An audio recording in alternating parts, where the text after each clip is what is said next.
ex-presidente Luiz Inácio Lula da Silva chegou na noite deste sábado à sede da Polícia Federal de Curitiba, onde vai começar a cumprir sua condenação de mais de 12 anos de prisão por corrupção. Lula havia sido detido à tarde em São Bernardo do Campo e transferido para a capital paranaense de avião. Em seguida, um helicóptero com o petista aterrissou no edifício. Centenas de manifestantes contrários ao líder do PT foram até o local e soltaram fogos de artifício para comemorar a prisão.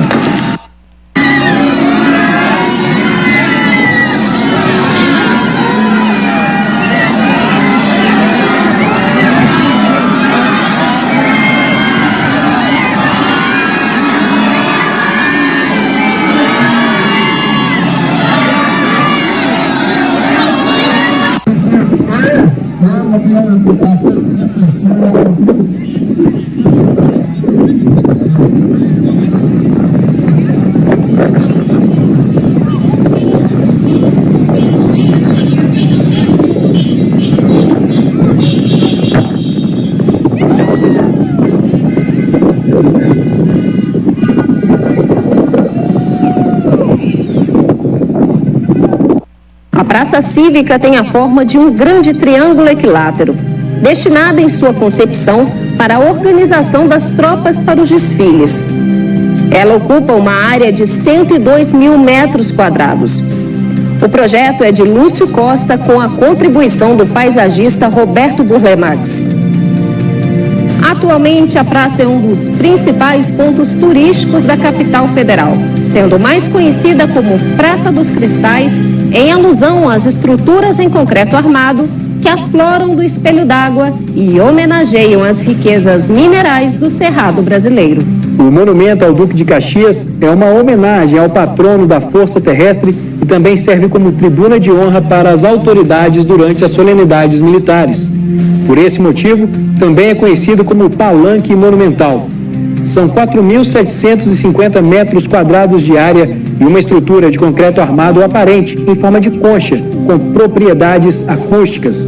Daí vem a denominação pela qual é mais conhecido, concha acústica. Um obelisco em concreto armado com 35 metros de altura completa o conjunto desse monumento, que representa a invicta espada do Duque de Caxias, o pacificador, e que se converteu em um símbolo do quartel-general do Exército.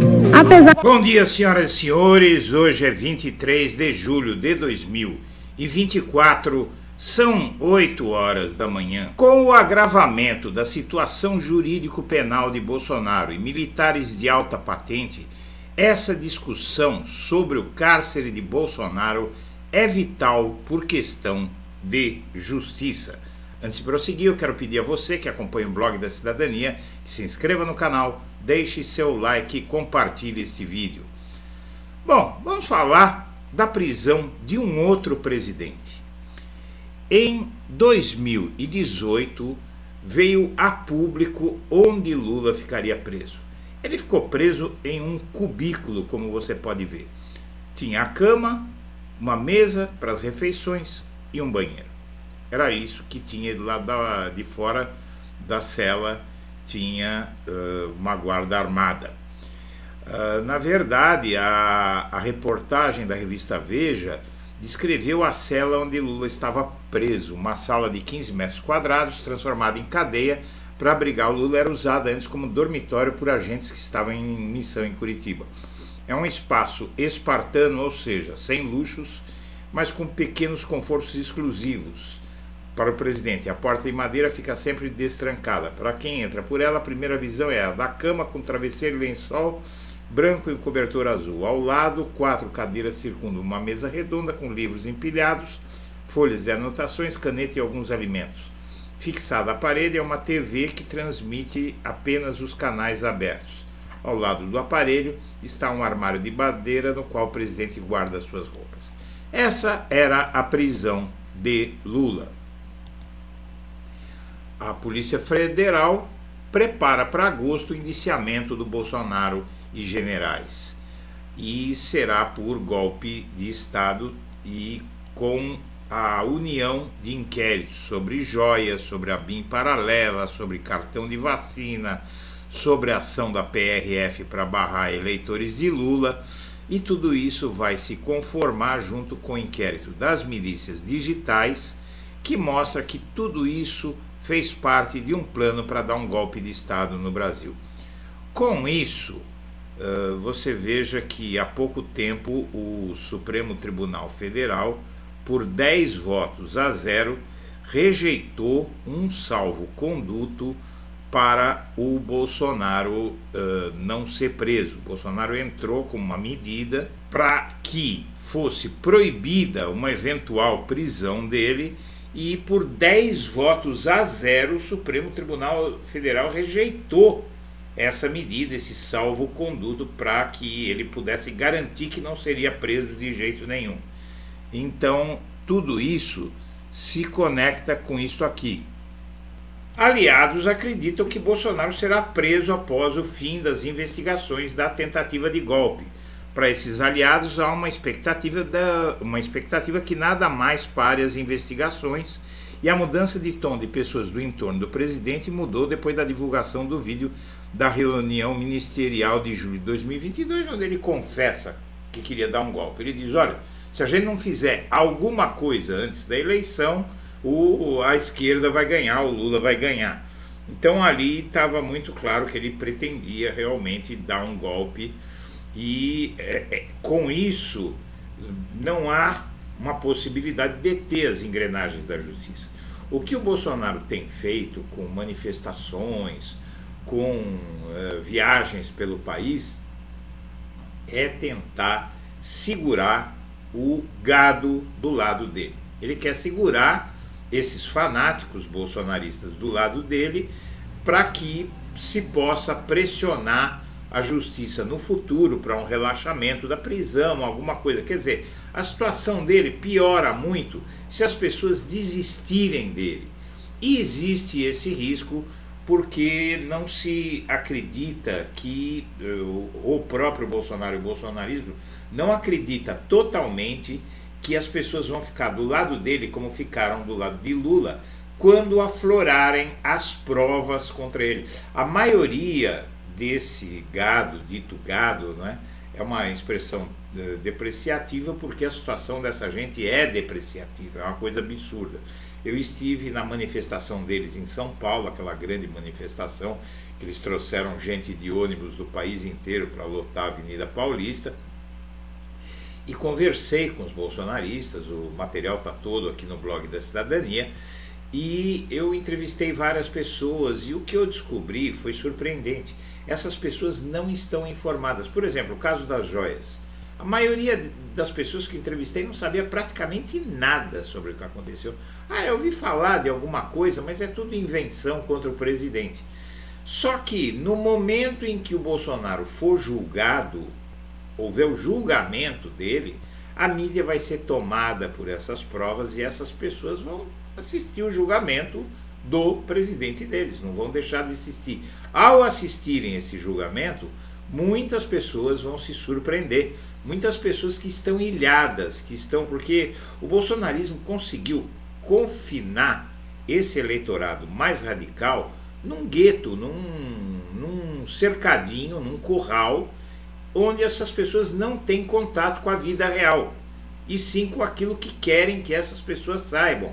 Nas redes bolsonaristas, elas não acessam a imprensa convencional, muito menos a imprensa progressista, e vão ter um choque. E o Bolsonaro está preparando o terreno para quando essas pessoas descobrirem tudo que há contra ele. Bom, seja como for, o Lula ficou em uma sala especial na sede da Polícia Federal, que é um direito garantido em lei. A chamada sala especial, na qual o Lula ficou preso, é um direito previsto na legislação brasileira. A lei diz: o espaço é tratado no meio jurídico como sala de Estado-Maior. O termo consta como exemplo relacionado no inciso 5º do artigo 7º da Lei 8.906. Não ser recolhido preso senão em sala de Estado-Maior, com instalações e comunidades dignas, é um direito de um presidente ou ex-presidente. O direito à cela especial para certas categorias foi considerado constitucional pelo STF em 2006. Esse local deve ser deve oferecer instalações e comodidades condignas, ou seja, adequadas. E aí você viu o que é que representa isso na prisão que foi dada ao Lula. Mas queriam tirar, não é? Aqui a lei especifica mais, não é? Como é que alguém pode, como é que um presidente fica preso. Mas queriam tirar isso dele. Um juiz, durante a prisão do Lula, no segundo ano da prisão do Lula, ele já estava preso há 1 ano e 4 meses, um juiz determinou que ele fosse transferido para um presídio comum. Você imagina um ex-presidente da República que nem tinha tido a sua pena transitada em julgado, sendo colocado, mesmo depois que tivesse transitado em julgado, não poderia, sendo colocado no meio de criminosos comuns, estuprador, traficante. Você imagina o que é que aconteceria com o Lula se fosse jogado no meio de bandidos comuns, né? O juiz Paulo Eduardo de Almeida Sorce, da Justiça Estadual de São Paulo, quis agravar a pena do Lula e violando a lei, inclusive mandando para essa prisão. E aí foi feito um grande movimento coordenado pelo senador Renan Calheiros para impedir, não é? Senadores foram ao STF pedir que não se fizesse aquilo com o Lula, né? E acabou não acontecendo. Bom, o que acontece?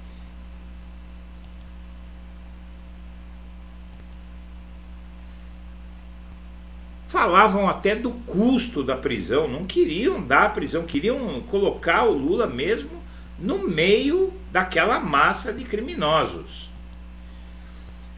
Agora, há datas até para Bolsonaro ser denunciado, condenado e preso.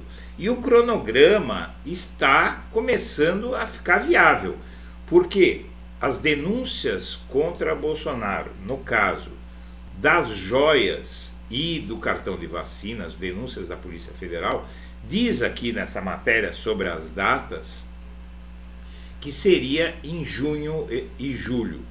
Na verdade, seriam em junho as denúncias do cartão de vacina e das joias. Acabaram acontecendo em julho. Teve um atraso aí de mais ou menos 1 mês, porque surgiram joias novas. O Bolsonaro, inclusive, foi denunciado pelo cartão da vacina em junho, mas aí o PGR pediu mais investigações. Até aí, dentro do cronograma.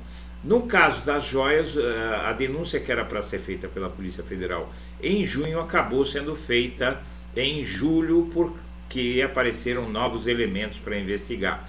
E o caso do golpe de Estado, você tem aí, devido à necessidade que as autoridades, o STF e a Polícia Federal viram, e incluir tudo, joias, cartão de vacina, a BIM paralela, a PRF tentar barrar eleitor de Lula, foi incluir tudo isso no mesmo inquérito, acabou ficando para agosto, como você viu no início dessa edição.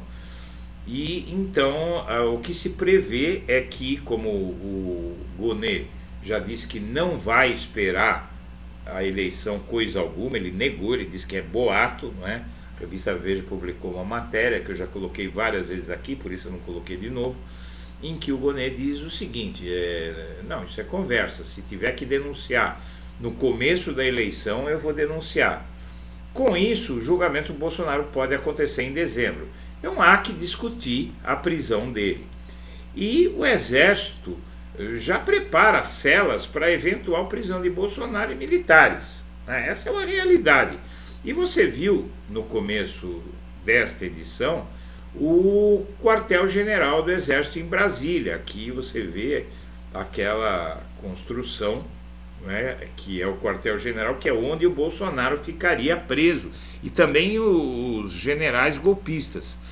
Veja que naquela matéria que eu apresentei sobre o indiciamento do Bolsonaro por golpe em agosto, está dito ali que Braga Neto, que era vice-presidente na chapa de Bolsonaro em 2022, e foi ministro da Defesa, foi tudo ali, o general Braga Neto.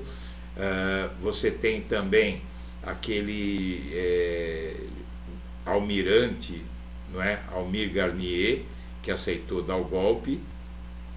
Há vários generais ali, o Paulo Sérgio Nogueira, que era o ministro da Defesa do Bolsonaro.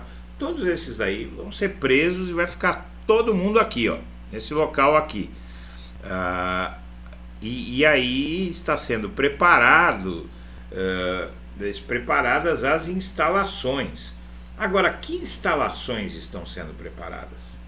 Quais são essas instalações? Vão ser iguais às do Lula? Ninguém acredita nisso. É corrente no meio jurídico a preocupação com o nível de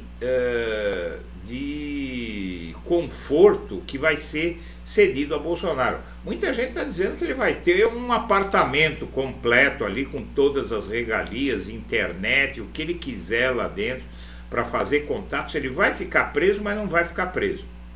Vai ter banho de sol, vai poder sair para onde quiser. Esse quartel-general é um espetáculo. Você viu como é um local com muito verde e tal. Então, o que se prevê aí é que essa prisão de Bolsonaro fique muito longe de ser prisão com gente entrando e saindo lá a hora que quiser, aliados. E eu fui o último jornalista a entrevistar o Lula quando ele esteve preso, e ele tinha um regime de prisão mesmo. Ele andava com o carcereiro que levava ele de um lugar para o outro, senão ele ficava trancado na salinha. Então essa discussão já é hora de ser travada. Bom, o Biden foi alvo de preconceito. Disso eu não tenho dúvida. Por quê, minha amiga, meu amigo? O preconceito usado contra o Biden se chama etarismo. O Biden está senil. Está senil? Bom, se ele está senil, então os Estados Unidos eram para estar desabando, não é? A economia americana era para estar no chão, o país todo arrebentado, porque governado por um homem senil. E não é verdade. Os números da economia americana são muito melhores que os da época do Trump. O Trump governou os Estados Unidos de 2017 a 2020.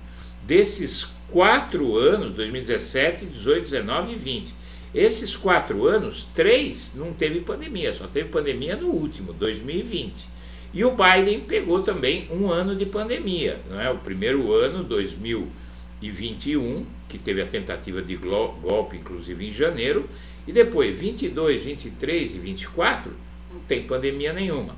O Trump criou 3 milhões de empregos, o Biden já criou quase 10. A economia americana está bombando, o padrão de vida, tudo está indo muito bem lá nos Estados Unidos. Não tem nenhuma piora nos Estados Unidos em relação ao período do Trump. Pelo contrário, não é? A situação do país melhorou, há muito mais emprego, os salários são melhores. Então, onde está a senilidade do Biden? No preconceito.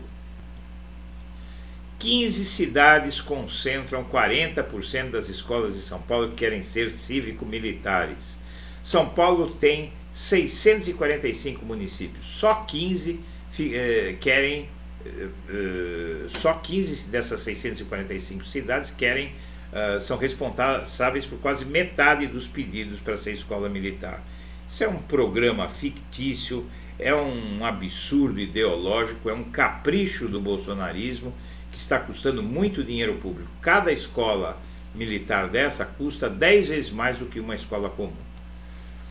O Ministério Público pede que o Tribunal de Contas da União investigue apagão de dados do governo Bolsonaro. Ele sabotou e apagou 30 mil arquivos do Ministério do Meio Ambiente, documentos públicos de quase 30 anos. E isso vai ter que render a ele uma punição adequada. É mais escândalo envolvendo Bolsonaro. E tem mais coisas que o Blog da Cidadania ainda vai falar ao longo desta semana. O Pablo Marçal pode não ser candidato, ele pode ser barrado pelo TSE, como ele já foi barrado para virar deputado, ele pode ser barrado para virar prefeito. e ele contratou o advogado de Temer e do Moro diante dos riscos à candidatura em meio a um racha no PRTB, que é o partido do homem do aerotrem, o Levi Fidelix. O partido Bolsonaro pode lançar candidato próprio à presidência da Câmara. Seria bom se fizesse isso, porque aí ele vai se isolar e vai ser mais fácil realmente eleger um presidente da Câmara que não seja tão ruim quanto o Lira. A tragédia no Rio Grande do Sul gerou redução de nomes para a disputa. Isso é uma boa notícia, tá? A classe política gaúcha está se unindo aí e diminuindo as candidaturas. Tem lugares que vai ter um candidato só a prefeito para reconstruir o estado. O governo Lula pressionou o TSE a enviar servidores para as eleições da Venezuela, observadores, né? Para as eleições da Venezuela. O Brasil tem que estar lá presente, tem que ter como dizer o que vai acontecer lá. O Lula está um pouco preocupado com a retórica desse sujeito, Nicolás Maduro. A candidatura coletiva une pastor e filha de candomblé contra o racismo. É mais do que hora de acabar com o preconceito religioso neste país. E a Caixa Econômica cobra ressarcimento de 75 mil por uma exposição que botou Lira, Damares e Paulo Guedes no lixo. É uma pena, né? O dinheiro da Caixa não poderia ser para atacar autoridades, então a empresa foi punida. Agora, você puniria? Eu não puniria. Senhoras e senhores, eu agradeço a atenção e deixo meu abraço para todo mundo.